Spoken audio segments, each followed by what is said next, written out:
বাংলাদেশে আবারও শুরু হলো গণতান্ত্রিক যাত্রা। ত্রয়োদশ সংসদে প্রথম ভাষণে প্রধানমন্ত্রী তারেক রহমান বললেন, সকল সমস্যা সমাধানের কেন্দ্রবিন্দু হবে জাতীয় সংসদ।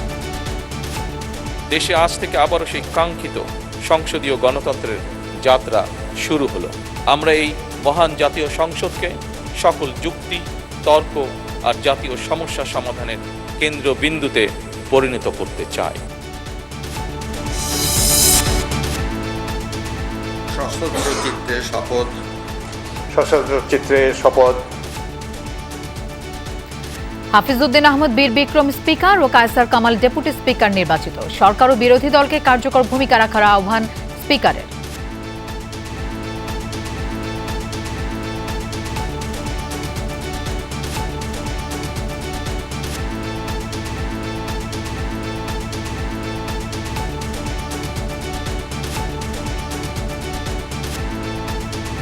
আমি নিরপেক্ষতার খাতিরে বাংলাদেশ জাতীয়তাবাদী দলের স্থায়ী কমিটির সদস্য পদ থেকে পদত্যাগ করেছি। আমি সকল সদস্যের কাছ থেকে আন্তরিক সহযোগিতা কামনা করি। জাতীয় সংসদ যেন চরিত্র হননের জায়গা না হয়, সংসদে বললেন বিরোধী দলীয় নেতা ডাক্তার শফিকুর রহমান। জুলাই সনদ বাস্তবায়নে সোচ্চার থাকবে 11 দল। বিশেষভাবে আমি গভীর শ্রদ্ধার সাথে স্মরণ করছি 24 জুলাইয়ে যারা বুক চিতিয়ে লড়াই করে আমাদেরকে আজকের এই সংসদ গঠন করার সুযোগ তৈরি করে দিয়েছেন।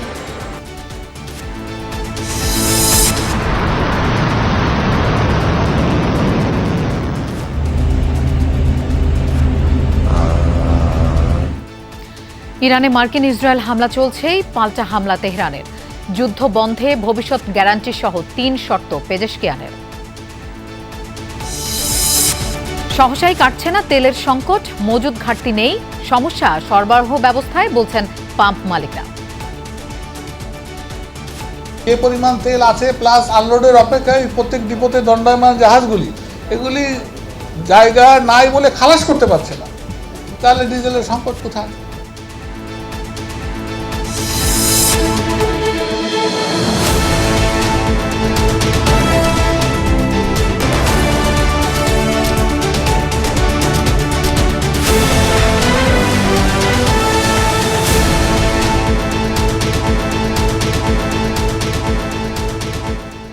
শুভেচ্ছা, আমন্ত্রণ দুপুরে বাংলাদেশের আয়োজনে। আপনাদের সঙ্গে থাকছি আমি মৌসুমী আহমেদ লোপা। এতক্ষণ শিরোনাম দেখছিলেন। শুরু হলো ত্রয়োদশ জাতীয় সংসদের প্রথম অধিবেশন। স্পিকার নির্বাচিত হয়েছেন অবসরপ্রাপ্ত মেজর হাফিজউদ্দিন আহমদ ও deputy speaker barrister Kaiser Kamal. রাষ্ট্রপতি মোহাম্মদ শাহাবুদ্দিন তাদেরকে শপথ পড়ান। এর আগে অধিবেশনে সভাপতি নির্বাচিত হন ডক্টর খন্দকার মোশাররফ হোসেন। সংসদের সূচনা বক্তব্যে প্রধানমন্ত্রী তারেক রহমান বলেন, এই সংসদে তর্ক বিতর্ক আর জাতীয় সমস্যার সমাধানের কেন্দ্রবিন্দুতে পরিণত করতে চায় তার সরকার। গুরুত্বপূর্ণ ইস্যুতে বিরোধী 11 দলের সঙ্গে আলোচনা করা হবে, প্রত্যাশা জামায়াতের।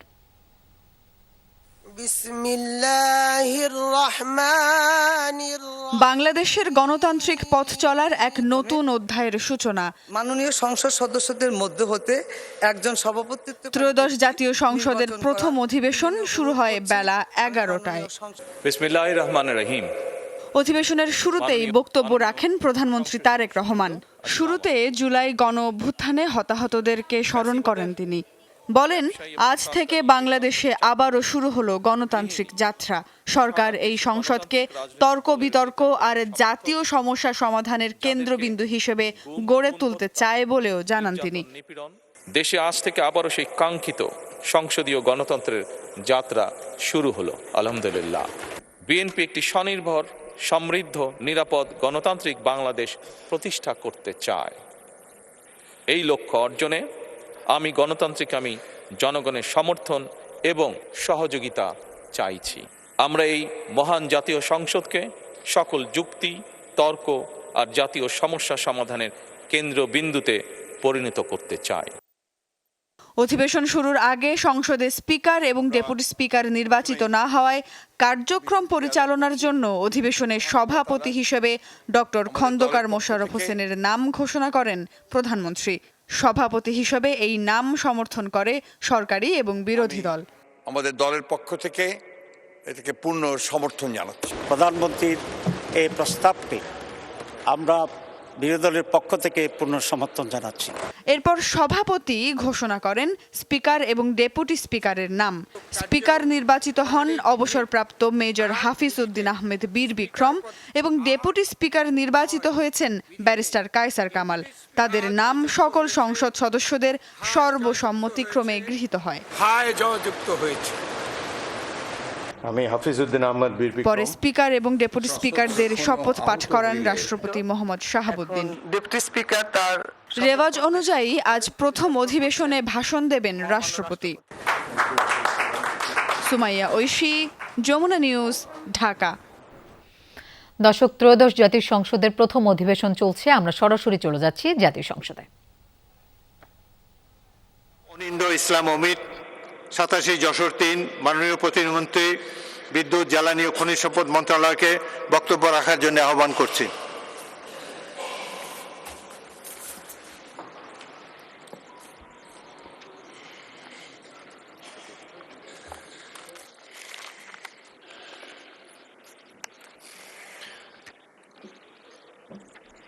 মাননীয় স্পিকার, আপনার মাধ্যমে মহান জাতীয় সংসদে উপস্থিত মাননীয় সংসদ নেতা, মাননীয় বিরোধী দলীয় নেতা এবং সকল সম্মানিত সদস্যকে সালাম এবং শুভেচ্ছা জানাচ্ছি। আসসালামু আলাইকুম রহমতুল্লাহ।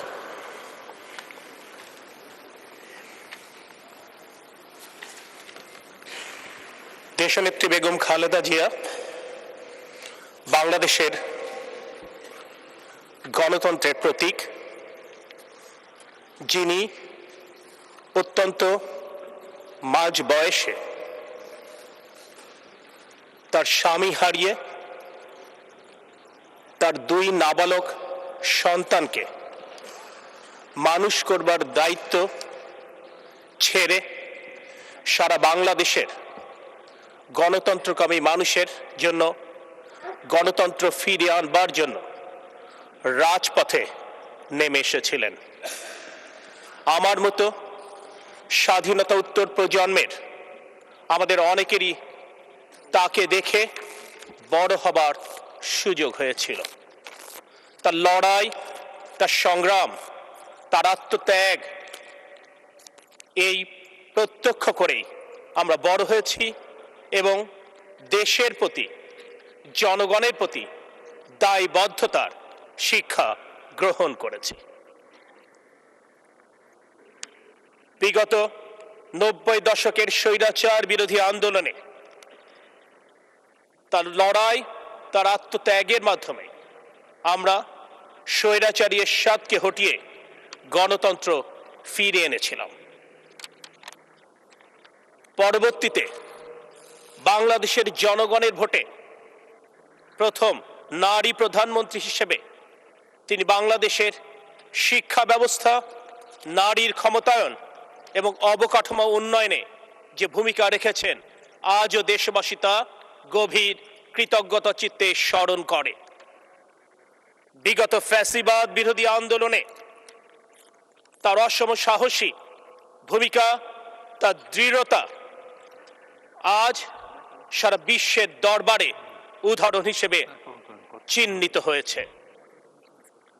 তিনি নিজের সন্তান, নিজের পরিবার এবং নিজের শরীরের কথা চিন্তা না করে সমগ্র দেশবাসীর গণতান্ত্রিক অধিকার ফিরিয়ে আনবার লড়াই করতে গিয়ে তিনি কার্যত আত্মত্যাগ করেছেন। আজ এই মহান জাতীয় সংসদে দাঁড়িয়ে সেই বিদুষী নারীর রুহের মাগফিরাত কামনা করছি।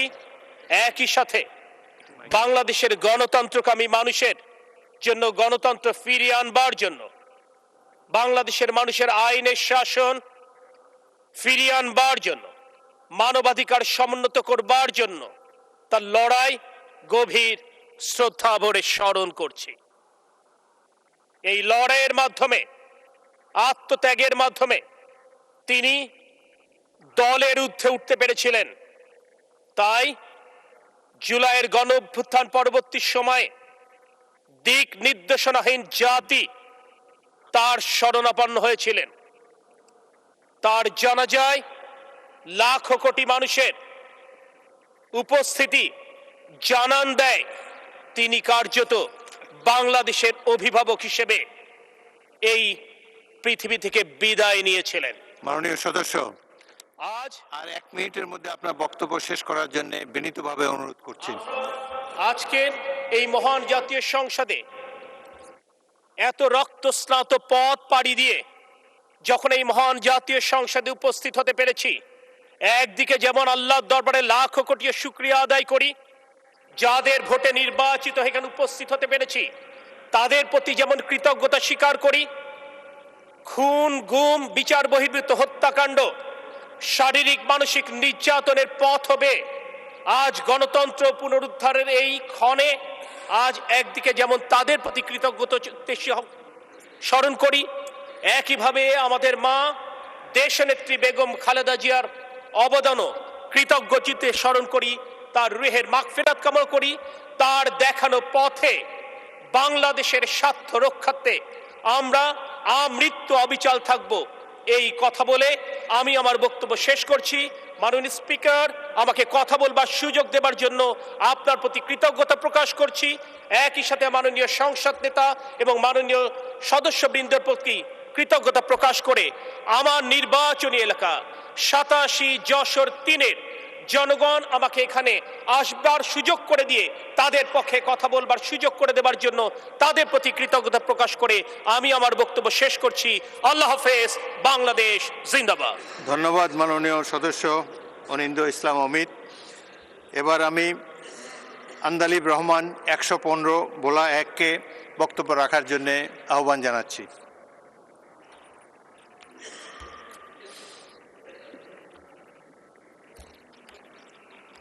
ধন্যবাদ মাননীয় স্পিকার। সবাইকে আসসালামু আলাইকুম। এই সংসদের সবচেয়ে সৌন্দর্য হলো স্বৈরাচার সরকার, যার বিরুদ্ধে আমরা 15 বছর লড়াই করেছি, তাদের পক্ষের কোনো মানুষ এই সংসদে নেই। এই একটা জায়গাতে আমরা একটা কমন থ্রেড রেখে দিয়েছি যে আমরা সবাই গণতন্ত্রকে সামনে রাখব, আর যেই আত্মত্যাগ, যে হাজার হাজার মানুষের আত্মত্যাগ এবং যেই শহীদদের কথা এই সংসদ যখন আরম্ভ হলো, সরকার দল থেকে এবং বিরোধী দল থেকে যে বলা হলো, যাদের নাম নেওয়া হলো, স্মরণ করা হলো, এই সবার প্রতি জানি সম্মান রেখেই আগামীতে আমরা এই সংসদ চালাতে পারি, আমরা জনগণ ও মানুষের কথা বলতে পারি। দর্শক, ত্রয়োদশ জাতীয় সংসদের প্রথম অধিবেশন চলছে, আমরা সরাসরি সেখানে ছিলাম। সংসদে বক্তব্য রেখেছেন প্রধানমন্ত্রী তারেক রহমান ও বিরোধী দলীয় নেতা ডাক্তার শফিকুর রহমান। এ সময় শাণিত যুক্তিতর্কে সংসদকে প্রাণবন্ত করে তুলতে সংসদ সদস্যদের প্রতি আহ্বান জানান প্রধানমন্ত্রী। এদিকে কোনো নির্দিষ্ট দলের না হয়ে স্পিকারের কাছে ন্যায় বিচার পাওয়ার আশা প্রকাশ করেন বিরোধী দলীয় নেতা। আজকের এই সংসদ বাংলাদেশের জনগণের সংসদ। আপনারা আজ এই মহান সংসদের অভিভাবকের দায়িত্ব গ্রহণ করেছেন। দেশের স্বাধীনতা প্রিয় গণতান্ত্রিকামী মানুষ এই সংসদের দিকে প্রত্যাশা নিয়ে তাকিয়ে রয়েছে। মাননীয় স্পিকার, দেশ এবং জনগণের স্বার্থে আমরা এই সংসদকে অর্থবহ করতে চাই। বেশিরভাগ সময় ফ্যাসিজমের কবলে পড়ে এই সংসদ ছিল অনেকটা দামি সংসদ, অকার্যকর। এবং আপনি যে বিরল সম্মানে আজকে ভূষিত হয়েছেন, আপনি যদিও একটা দল থেকে নির্বাচিত হয়ে সংসদে এসেছেন, কিন্তু ইতিমধ্যেই আপনি ঘোষণা দিয়েছেন যে আপনি জাতীয়তাবাদী দলের স্থায়ী কমিটির সদস্য পদ থেকে পদত্যাগ করেছেন। এখন আপনি সকলে, আমরা মনে করি আপনার কাছে সরকারি দল এবং বিরোধী দল আলাদা কিছু হবে না। আপনার কাছে আমরা সুবিচার পাব, জাতির কল্যাণে যে কথাগুলো বলতে চাইব সেই কথাগুলো বলার সুযোগ আপনার কাছ থেকে পাব। দর্শক, আমাদের দুইজন রিপোর্টার আছেন সংসদ ভবনে। আমরা শুরুতেই যাচ্ছি আরিফুর রহমান সবুজের কাছে। সবুজ, আমরা কিছুক্ষণ আগে দেখছিলাম আন্দালিব রহমান পার্থ সংসদে বক্তব্য রাখছিলেন। আপনি তো সকাল থেকে এখানে আছেন, একটু বিস্তারিত জানতে চাই আপনার কাছ থেকে এই অধিবেশন সম্পর্কে।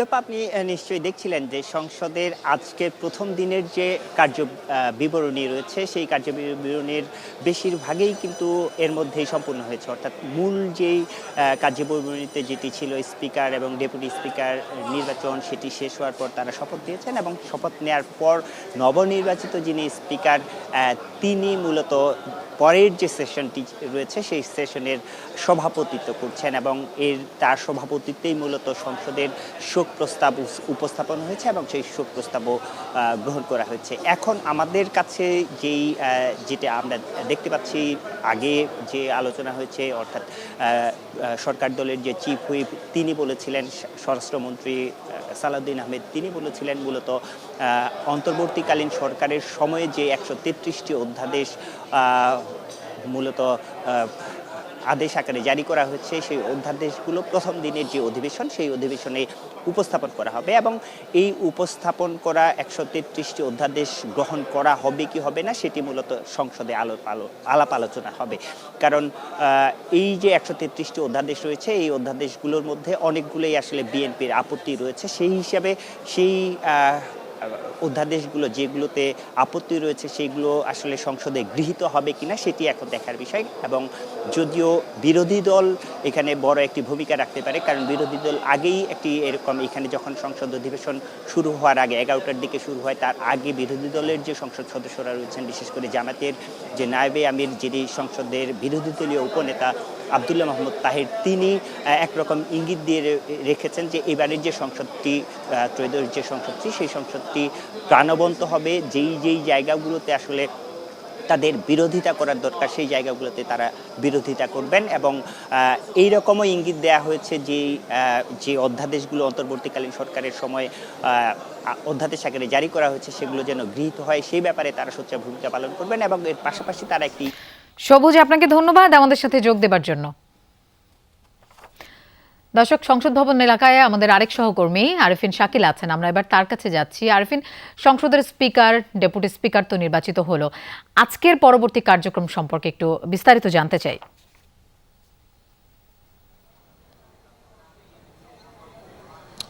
লোপা, সহকর্মী আরিফুল ইসলাম সবুজ যেটা বলছিলেন তার আগে আরেকটি বলি যে শোক প্রস্তাব কিছুক্ষণ আগে অন্তর্ভুক্ত করা হয়েছিল, সেখানে সাবেক যারা সংসদ সদস্য ছিলেন তাদের নাম প্রস্তাব করা হয়েছে, অন্তর্ভুক্ত করা হয়েছে। এছাড়া বহির্বিশ্বের যারা রাষ্ট্রনায়ক ছিলেন, বিশেষ করে ইরানের সর্বোচ্চ ধর্মীয় নেতা সদ্যপ্রয়াত আয়াতুল্লাহ খামেনি এবং সেই সঙ্গে বাংলাদেশের সাবেক প্রধানমন্ত্রী বেগম খালেদা জিয়া, ভারতের সাবেক প্রধানমন্ত্রী মনমোহন সিং সহ বিশ্বের বেশ কয়েকজন যারা নেতা এবং সেই সঙ্গে বাংলাদেশের সাবেক বেশ কয়েকজন 31 জন সব মিলে সংসদ সদস্য যারা মারা গিয়েছেন তাদের নাম অন্তর্ভুক্ত করা হয়েছে। সেখানে খানিকটা আপত্তি এসছে বিরোধী দলের পক্ষ থেকে, কারণ সেই তালিকা 31 জনের তালিকায় সেখানে জামাতে ইসলামী থেকে যারা ইতিপূর্বে সংসদ সদস্য হয়েছিলেন তাদের নাম অন্তর্ভুক্ত করা ছিল না। আর সেই ক্ষেত্রে বিরোধী দলের পক্ষ থেকে সেই আপত্তি জানানোর পর স্পিকারের অনুমতি নিয়ে সেখানকার বিরোধী দলের উপনেতা যিনি রয়েছেন সৈয়দ আবদুল্লাহ মোহাম্মদ তাহের, তিনি জামাতের সাবেক আমির যিনি যুদ্ধাপরাধের মামলা যিনি যার মৃত্যুদণ্ড হয়েছিল, মতিউর রহমান নিজামী, আলী হাসান মোহাম্মদ মুজাহিদ, দেলাওয়ার হোসেন সাঈদী সহ জামাতের যারা সাবেক সংসদ সদস্য ছিলেন, মন্ত্রী ছিলেন, তাদের নাম সেখানে অন্তর্ভুক্ত করা হয়। পরে স্পিকার সেগুলো একই সাথে পুরো যেই শোক প্রস্তাব সেই শোক প্রস্তাবের যে নামের তালিকা সেই তালিকা অন্তর্ভুক্ত করেন এবং সেই সঙ্গে পিলখানাতে যে সেনা অফিসাররা হত্যাকাণ্ডের শিকার হয়েছিলেন তাদের নাম অন্তর্ভুক্ত করা হওয়ার কথা বলেছেন। সেই সঙ্গে শাপলা চত্বরে যারা হেফাজতের কর্মী যারা শহীদ হয়েছিলেন বা মারা গিয়েছিলেন তাদের নাম অন্তর্ভুক্ত করার কথা বলা হয়েছে। অর্থাৎ সামগ্রিকভাবে জাতীয় ঐক্যের একটি বার্তা কিন্তু এই শোক প্রস্তাবের মাধ্যমে দেওয়া হয়েছে, যেখানে আওয়ামী লীগের সাবেক অনেক মন্ত্রীরা ছিলেন, বিশেষ করে বেগম মতিয়া চৌধুরী, মোস্তাফিজুর রহমান ফিজারের নাম সেখানে অন্তর্ভুক্ত ছিল।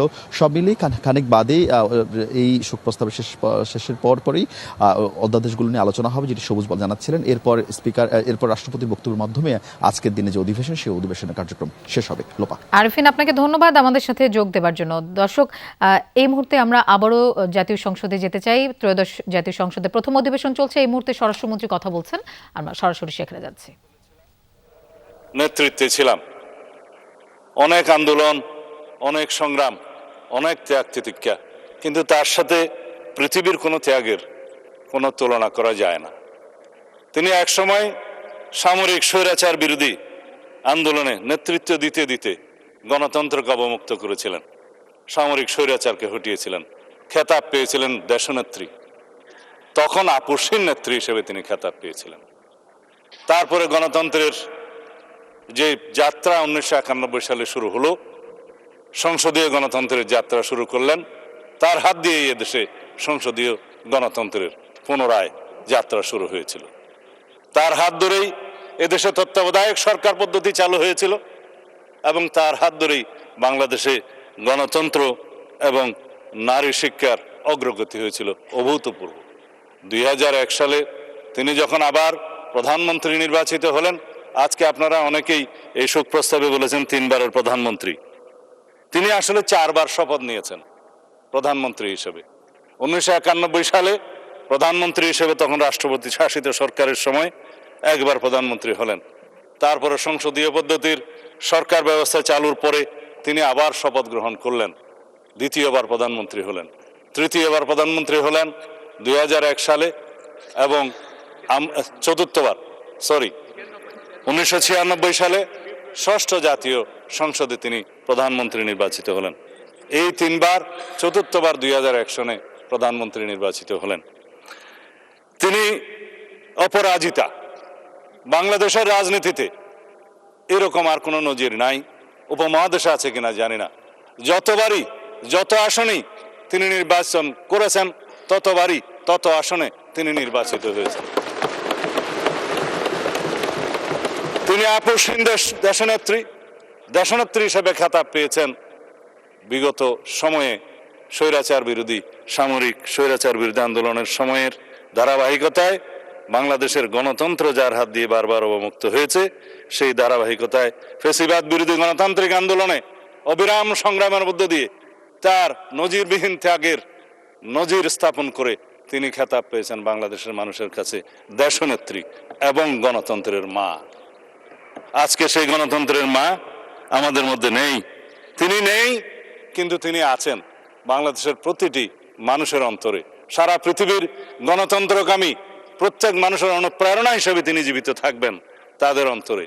তিনি যদিও আমাদের মধ্যে শারীরিকভাবে নেই, সারা পৃথিবীর মানুষের গণতন্ত্রের অনুপ্রেরণা হিসাবে তিনি সারা পৃথিবীর মানুষের মধ্যে জীবিত থাকবেন, জাগরুক থাকবেন। তিনি আমাদের অনুপ্রেরণা জুগিয়ে যাবেন। তার সেই নেতৃত্ব, গণতন্ত্রের জন্য অপরিসীম ত্যাগ এবং তার সংগ্রামের কাহিনী আজীবন বাংলাদেশের ইতিহাস যতদিন থাকবে ততদিন এদেশের মানুষ স্মরণ রাখবে এবং অনুপ্রাণিত হবে। আজকে দীর্ঘ আলাপ করার সময় নেই, কিন্তু তার জীবনী নিয়ে আলাপ করতে গেলে জাতীয় সংসদের অধিবেশন একটি কেন, প্রত্যেকটা অধিবেশনই যেন কম হয়ে যাবে। সুতরাং আমি আজকের এই মহান জাতীয় সংসদে, যেহেতু আমাদের দীর্ঘ 17 বছরের রক্তের উপর দাঁড়িয়ে, যেই গণতান্ত্রিক সংগ্রামের উপরে দাঁড়িয়ে শহীদের আকাঙ্ক্ষার ভিত্তিতে যেই ভিত্তি নির্মাণ হয়েছে, তার ভিত্তিতে আমরা এই জাতীয় সংসদে দাঁড়িয়ে আছি, সেই জন্য আমি আজকে সময় বেশি নেব না। দর্শক, ত্রয়োদশ জাতীয় সংসদের প্রথম অধিবেশনে কথা বলছেন স্বরাষ্ট্রমন্ত্রী সালাউদ্দিন আহমেদ। আমরা সরাসরি সেখানে ছিলাম। নতুন মন্ত্রী হিসেবে শপথ নিলেন টাঙ্গাইল 8 আসনের সংসদ সদস্য আহমেদ আজম খান। মন্ত্রিসভার নতুন সদস্য হিসেবে তার নাম ঘোষণা করলেন মন্ত্রিপরিষদ সচিব নাসিমুল গনি। তাকে শপথ পড়ান রাষ্ট্রপতি মোহাম্মদ শাহাবুদ্দিন। বেলা 1:15টার দিকে হয় এই শপথ অনুষ্ঠান। শপথ পাঠ পরিচালনা করেন জাতীয় সংসদ সচিবালয়ের সচিব কানিজ মাওলা। শপথ পাঠ অনুষ্ঠানে উপস্থিত ছিলেন সংসদ নেতা ও প্রধানমন্ত্রী তারেক রহমান, স্থানীয় সরকার মন্ত্রী মির্জা ফখরুল ইসলাম আলমগীর, স্বরাষ্ট্রমন্ত্রী সালাউদ্দিন আহমেদ, আইনমন্ত্রী মোহাম্মদ আসাদুজ্জামান, সংসদ সদস্য গয়েশ্বর চন্দ্র রায় সহ আরও অনেকে।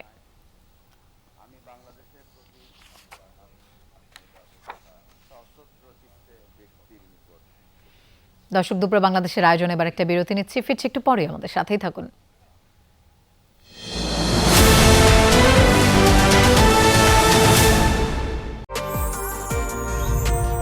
বাংলাদেশের প্রথম 5G AI ইনভার্টার যুক্ত সর্বোচ্চ বিদ্যুৎ সাশ্রয়ী যমুনা এয়ার কন্ডিশনার। ভাইয়া, আমাকে একটা ছবি তুলে দিবেন প্লিজ? আমি নিচ্ছি। মাসালায় মাসালাময় প্রাণ পটেটো ক্র্যাকার। সব তো শেষ, সেই টেস্ট। প্রাণ পটেটো ক্র্যাকার, লোভ সামলানো দেয়। লাইফের যে কোনো মুহূর্তই সুন্দর হয়ে ওঠে ভিশনের ছোঁয়ায়। Vision rice cooker, crafting happiness. Eid লাগছে মনে? বিকাশ পেমেন্ট সবখানে। দেশ জুড়ে বিকাশ পেমেন্টে পাচ্ছেন 10,000 টাকার বেশি অফার।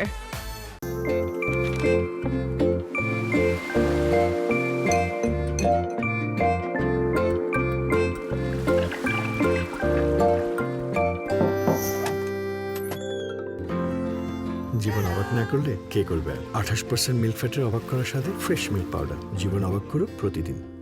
আয়নাতে ওই মুখ দেখবে যখন, কপালের কালো তিল পড়বে চোখে, ফুটবে যখন ফুল বকুল শাখে, ভ্রমর যে এসেছিল জানবে লোকে। বিশ্বসেরা জার্মান মেশিনে এবং বেলজিয়ামের প্রযুক্তিতে তৈরি ঝকঝকে নাসির বেলজিয়াম মিরর গ্লাস। ঢেউবিহীন মজবুত Nasir Belgium mirror glass. 20 years of excellence in glass innovation.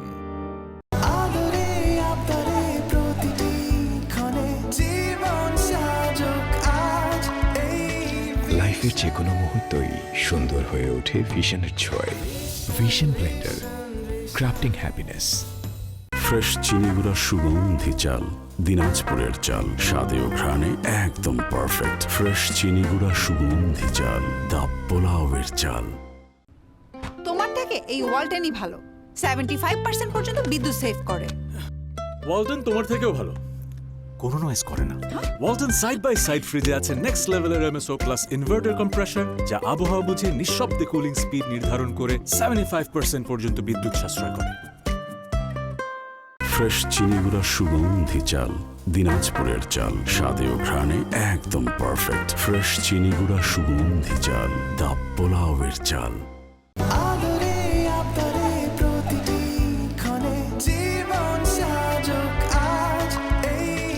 লাইফের যে কোনো মুহূর্তই সুন্দর হয়ে ওঠে ভিশনের ছোঁয়ায়। Vision blender, crafting happiness. আপনার এই আইটেমটা যা হয়েছে না, একদম পোলাও দিয়ে খাওয়ার মতো। মানে এটা তো পোলাও। এটা পোলাও? ঘ্রাণ ছাড়া কি পোলাও পোলাও হয়? নিন ফ্রেশ চিনিগুড়া সুগন্ধি চাল, দিনাজপুরের চাল, স্বাদে ও ঘ্রাণে একদম পারফেক্ট। ফ্রেশ চিনিগুড়া সুগন্ধি চাল, দা পোলাওয়ের চাল।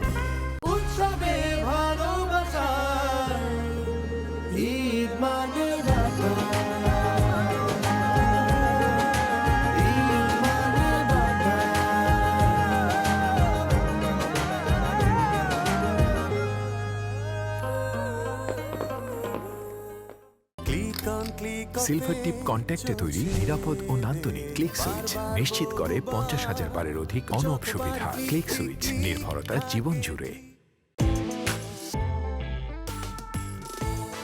শুধুমাত্র বাছাইকৃত সরিষা দানা থেকে তৈরি, তাই ঝাঁঝ ও স্বাদে একদম শতভাগ। ফ্রেশ সরিষার তেল, বাংলার সেই স্বাদ। এখানে তোমরা তো যারা জানো পানিতে থাকতে পারে কারা, এই এতগুলো ব্যাকটেরিয়া।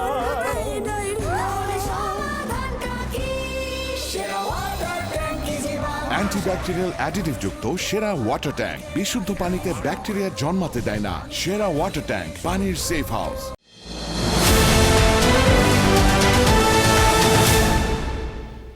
আরেকবার স্বাগত। আপনারা দেখছেন দুপুরে বাংলাদেশ। ইরানে চলমান যৌথ অভিযানে 1250 ছাড়ালো প্রাণহানি, আহত 12,000-এর বেশি। এর মাঝেও যুক্তরাষ্ট্র ইসরায়েলের অভিযান অব্যাহত রয়েছে। দেশটির সামরিক বাহিনীর বিভিন্ন স্থাপনা লক্ষ্য করে হামলা চালানো হয়। বেশ কয়েকটি আকাশযান বিধ্বস্ত হওয়ার দাবি করেছে মার্কিন সেন্ট্রাল কমান্ড। হরমুজ প্রণালীতে আইআরজিসির একাধিক নৌযান ধ্বংস হয়। এছাড়াও তেহরানে আইআরজিসি ও বাসিজ ফোর্সের অবস্থান লক্ষ্য করে ড্রোন হামলা চালিয়েছে ইসরায়েল। এতে হতাহত হন বেশ কয়েকজন। বাবে ইসরায়েলে কয়েক দফায় ক্ষেপণাস্ত্র হামলা চালায় ইরানের রেভলিউশনারি গার্ড। এখন পর্যন্ত দেশটিতে 14 জনের মৃত্যুর খবর পাওয়া গেছে। তাছাড়া মধ্যপ্রাচ্যের ঘাঁটিগুলোয় চালানো ইরানি হামলায় 7 মার্কিন সেনা প্রাণ হারিয়েছেন। প্রতিবেশী দেশগুলোর সামরিক ও জ্বালানি স্থাপনায় ছোড়া মিসাইল ও ড্রোনের আঘাতে 37 জনের মৃত্যু হয়েছে, আহত কয়েকশো, যার মধ্যে রয়েছেন প্রবাসী বাংলাদেশিরাও।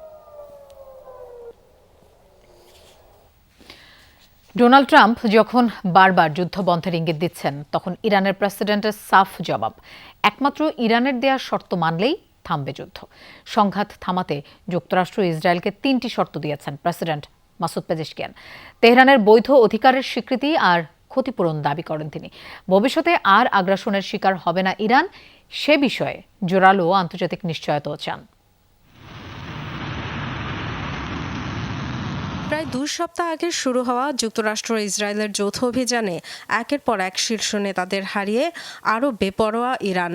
ইসরায়েলে মুহুর্মুহু হামলা, মধ্যপ্রাচ্যে যুক্তরাষ্ট্রের একের পর এক সামরিক ঘাঁটি ও মার্কিন মিত্রদেশগুলোর জ্বালানি স্থাপনায় মিসাইল দাগিয়ে জবাব দিয়ে যাচ্ছে তেহরান।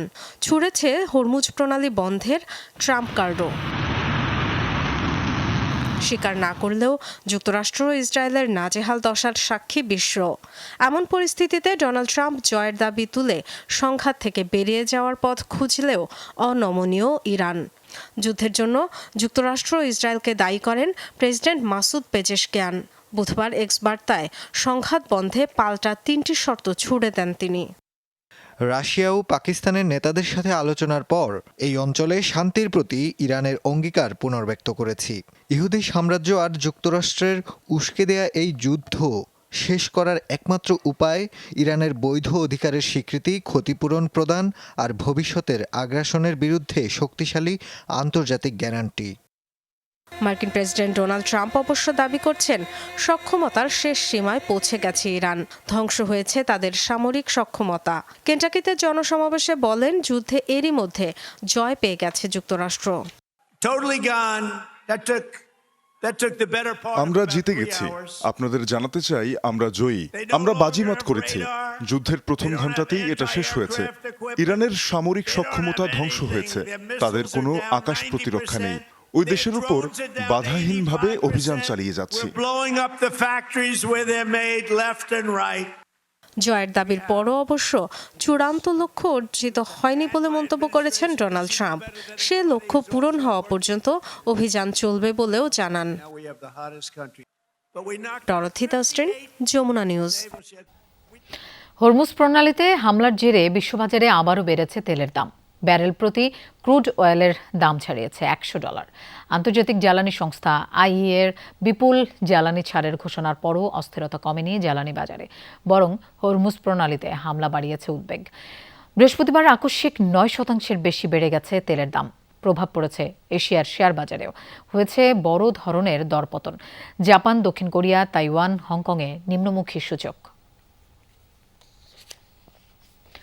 দর্শক, জ্বালানি তেলের জন্য রাজধানীর ফিলিং স্টেশনগুলোতে যানবাহনের চাপ কিছুটা কমেছে। এ বিষয়ে আমরা আরও জানবো। রাজধানীর কুড়িল এলাকা থেকে আমাদের সাথে যোগ দিচ্ছেন সহকর্মী রেদওয়ান আহমেদ। রেদওয়ান, আজকে ফিলিং স্টেশনগুলোর চিত্র কেমন দেখছেন একটু জানতে চাই।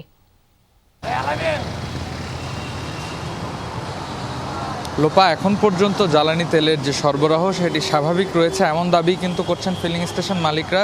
আর পাশাপাশি কিছুক্ষণ আগে যাত্রীদের সাথেও কথা হচ্ছিল, তারা যেটি বলছেন যে কয়েকটি পাম্প কিন্তু এখন পর্যন্ত বন্ধ রাখা হয়েছে, যার কারণে কিন্তু বাড়তি যে সংকট রয়েছে ভোক্তাদের মধ্যে সেই সংকট কিন্তু এখনও উদ্বেগ কিছুটা বাড়িয়ে দিচ্ছে। ঠিক আমার পেছনেই দেখতে পাচ্ছেন যে দীর্ঘ সারি এখনও রয়েছে এই কুড়িলের যে পিনাকল পাওয়ার পাম্পটি রয়েছে সেই পাম্পটিতে।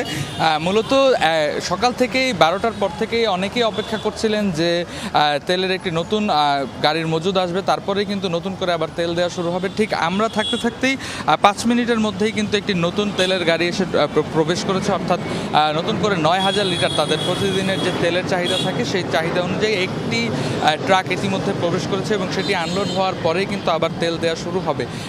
এবং এছাড়াও দীর্ঘ সারি রয়েছে গ্যাসের, যেটি স্বাভাবিকভাবেই প্রতিনিয়ত থাকে। এবং ডিপো মালিকের সাথে কথা হচ্ছিল কিছুক্ষণ আগেই, তিনি যেটি জানিয়েছেন যে এখন পর্যন্ত কিন্তু শুক্র শনিবার অর্থাৎ ছুটির দিনগুলোতেও কিন্তু পাম্পগুলো খোলা রাখার যে সিদ্ধান্ত হয়েছে তারা কিন্তু সেই সিদ্ধান্তটি মেনে চলবেন এবং ডিপোগুলোতেও এখন পর্যন্ত তেলের সরবরাহ স্বাভাবিক আছে বলে আমরা জানতে পেরেছি এবং যাত্রীরা বলছে, যারা ভোক্তারা বলছেন তারা বলছেন যে বেশ কয়েকটি পাম্প ঘুরেও কিন্তু তারা যে নির্ধারিত পরিমাণের যে জ্বালানি সেগুলো কিন্তু এখনো তারা পাচ্ছেন বলেই তারা আমাদেরকে জানিয়েছেন।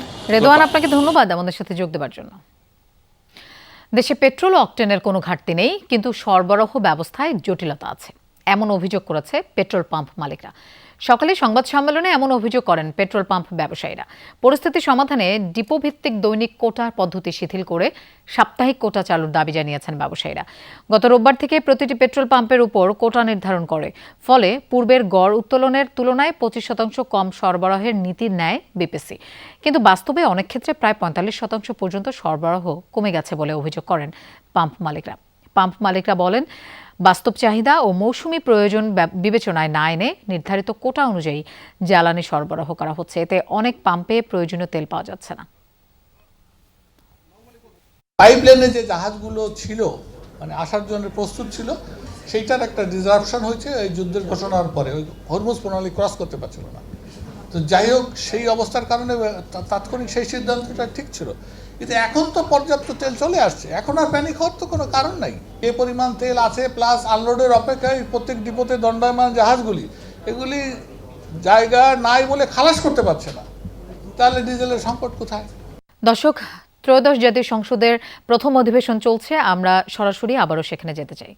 বিরোধী দলীয় নেতা সহ সংসদের সকল সদস্য এবং আপনার মাধ্যমে দেশবাসীর উদ্দেশ্যে আরো স্মরণ করিয়ে দিতে চাই মাকে উদ্দেশ্য করে লেখা চিঠি 10ম শ্রেণীর ছাত্র শহীদ আনাসের, যিনি বলেছিলেন, একটি প্রতিবন্ধী কিশোর, 7 বছরের বাচ্চা, ল্যাংড়া মানুষ যদি সংগ্রামে নামতে পারে তাহলে আমি কেন বসে থাকবো ঘরে?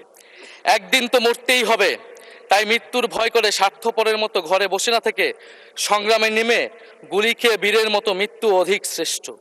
যে অন্যের জন্য নিজের জীবন বিলিয়ে দেয় সেই প্রকৃত মানুষ। আমি যদি বেঁচে না ফিরি তবে কষ্ট পেও না, গর্বিত হয়েও জীবনের প্রতিটি ভুলের জন্য ক্ষমা চাই। আনাস তার মাকে এই চিঠি লিখে রাস্তায় নেমে গিয়েছিলেন, শহীদ হয়েছিলেন মাননীয় স্পিকার, যাদের আত্মত্যাগের কারণে আজকে আমরা এখানে বসে কথা বলতে পারছি। মাননীয় স্পিকার, জুলাই গণঅভ্যুত্থানের সাথে জড়িয়ে আছে দেশনেত্রী বেগম খালেদা জিয়ার সংগ্রাম ও তার আত্মত্যাগ। ওনার সংগ্রাম অনুপ্রাণিত করেছিল বাংলাদেশের তরুণ সমাজকে আত্মত্যাগ করতে, আত্মহুতি দিতে গণ অভ্যুত্থানে। আমরা আজকে তাকে শ্রদ্ধার সাথে স্মরণ করছি। মাননীয় স্পিকার, আমি বিশ্বাস করতে চাই আমরা যারা সংসদে বসতে পেরেছি কেউই এই শহীদের রক্তের সাথে বেইমানি করব না। কারণ জুলাই গণ অভ্যুত্থান মানে শুধু জুলাই গণ অভ্যুত্থান নয়, এটি নতুন বাংলাদেশের আকাঙ্ক্ষা। গণভোটের রায় অনুযায়ী আমরা যেমন সংসদ সদস্য, একইভাবে সংবিধান সংস্কার কমিশনের সদস্য। আমাদের সরকারি দলের বন্ধুরা অবিলম্বে সংবিধান সংস্কার কমিশনের সদস্য হিসেবে শপথ নেবেন বলেই আমরা বিশ্বাস করি। দর্শক, ত্রয়োদশ জাতীয় সংসদের প্রথম অধিবেশনে কথা বলছেন এনসিপির আহ্বায়ক নাহিদ ইসলাম। আমরা সরাসরি সেখানে ছিলাম।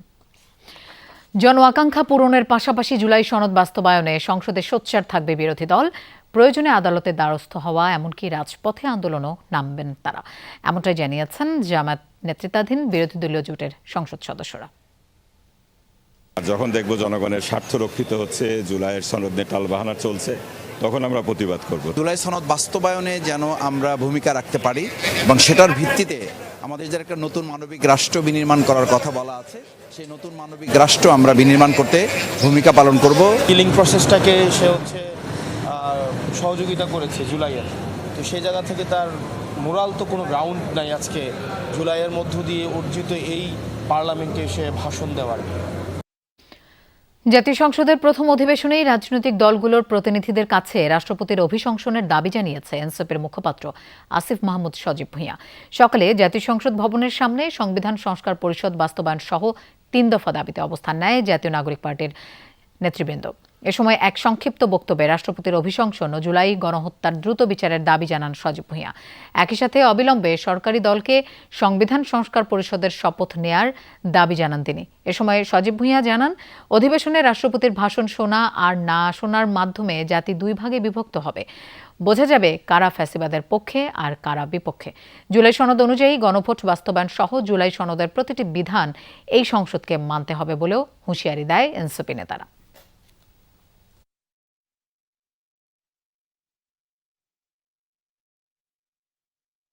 এখন তো কোনো সাংবিধানিক সংকটের কোনো সিচুয়েশন নাই।